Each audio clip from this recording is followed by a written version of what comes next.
The Book of Exodus, Chapter 1.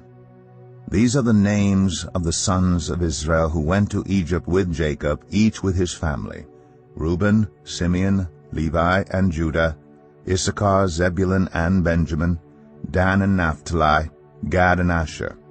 The descendants of Jacob numbered 70 in all. Joseph was already in Egypt.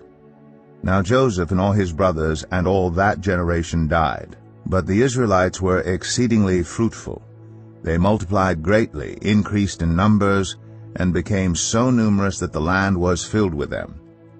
Then a new king, to whom Joseph meant nothing, came to power in Egypt.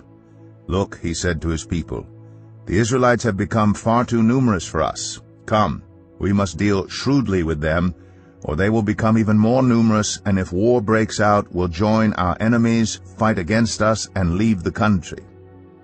So they put slave masters over them to oppress them with forced labor, and they built Pithom and Ramses as store cities for Pharaoh. But the more they were oppressed, the more they multiplied and spread. So the Egyptians came to dread the Israelites and worked them ruthlessly. They made their lives bitter with harsh labor and brick and mortar, and with all kinds of work in the fields. In all their harsh labor the Egyptians worked them ruthlessly. The king of Egypt said to the Hebrew midwives, whose names were Shiphrah and Puah, "When you are helping the Hebrew women during childbirth on the delivery stool, if you see that the baby is a boy, kill him. But if it is a girl, let her live." The midwives, however, feared God, and did not do what the king of Egypt had told them to do. They let the boys live.